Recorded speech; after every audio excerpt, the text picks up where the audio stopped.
You've distinguished between your naturalism and your empiricism. No. No. Your empiricism you have taken to be itself an empirical doctrine. Yes. Which flows out of your naturalism. It's your naturalism which leads you to empiricism, which leads you to the view that the checkpoints should be observable data, but that you could imagine it's turning out that other sorts of data should be taken into account. Well, I don't think I can, but I don't. I'm not getting this distinction between naturalism and empiricism. Things when as I was explaining, my reason for introducing that phrase, epistemology naturalized, that was specifically for contrast with Carnap's building up and the traditional epistemologists before Carnap, but Carnap was the one who came closest to actually building it up, building up a phenomenal language in which science was not expressed, and then getting a language about the natural world, the physical world from that. And I'm taking the other, specifically the other approach, and going in to it from the standpoint of the physical world, the already accepted ontology itself. As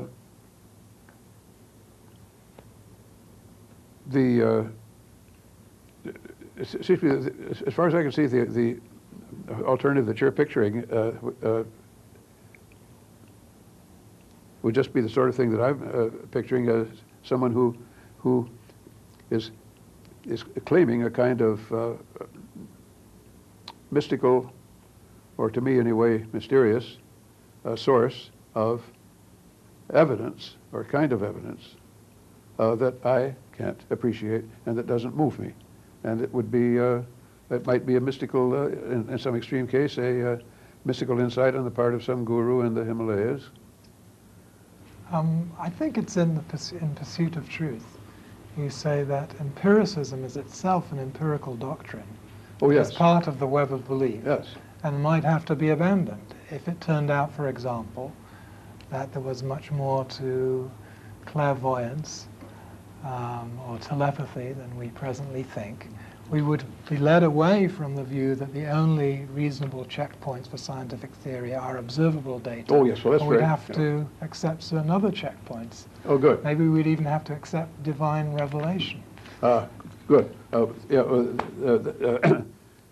So let's see where this leaves us. I do think it's an empirical doctrine, I mean a scientific doctrine coming out of science, in that science tells us that our only avenue of evidence is through our senses by the impact of physical objects and forces.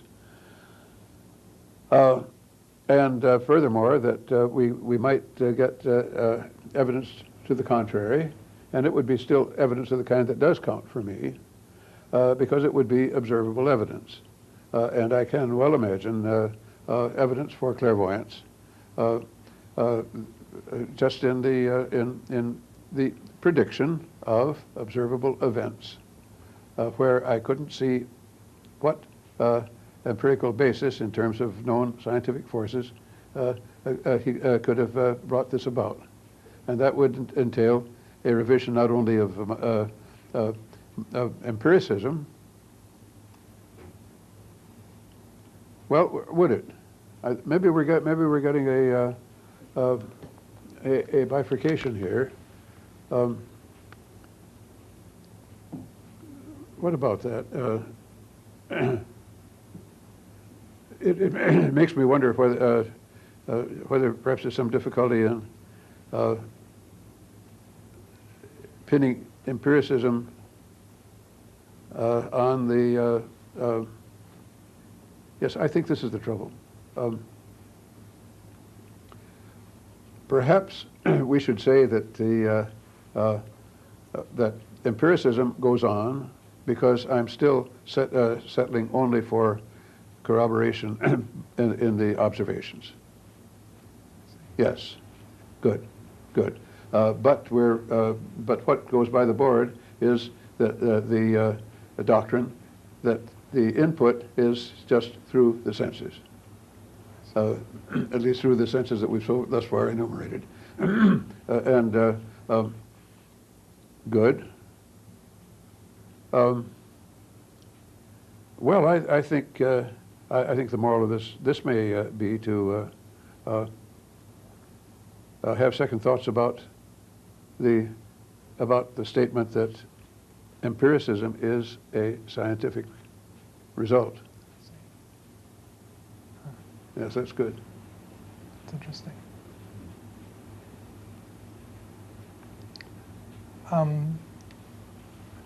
Perhaps you've already answered this question in what you just said, but I wanted to ask you about which prominent philosophers in the 20th century you would say are clearly not sympathetic to naturalism, don't endorse naturalism as you see it.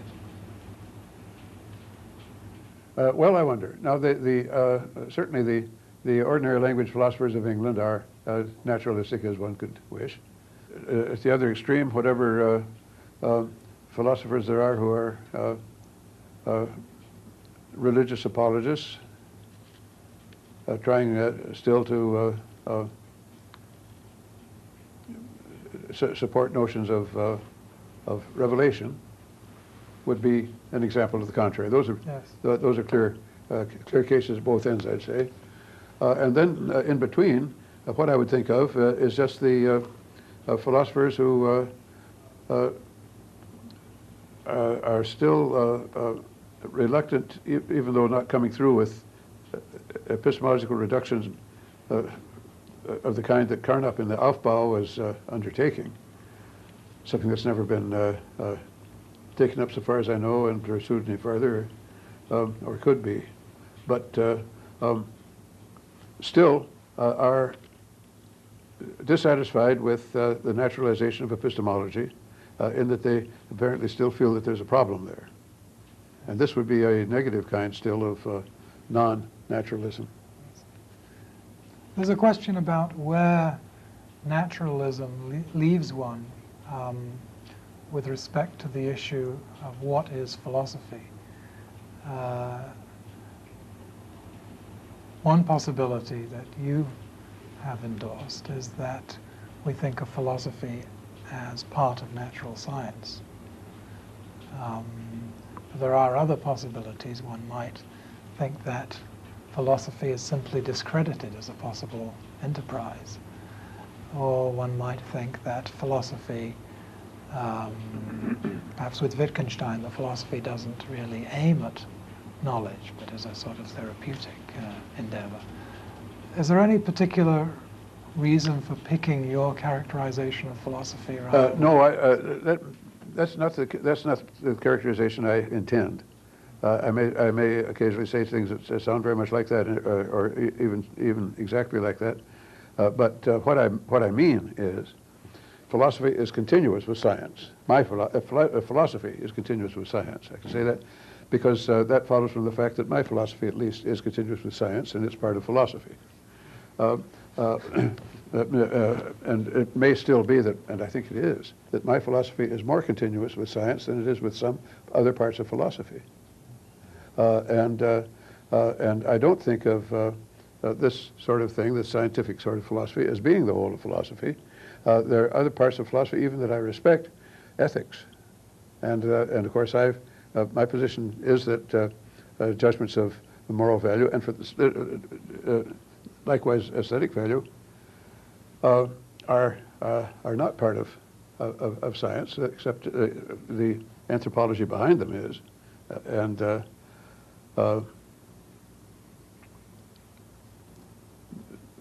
So I think of philosophy as quite a scattered, quite an aggregate. Oh, and I should add, I think of furthermore, even rather sympathetically, of English ordinary language philosophy as being philosophy.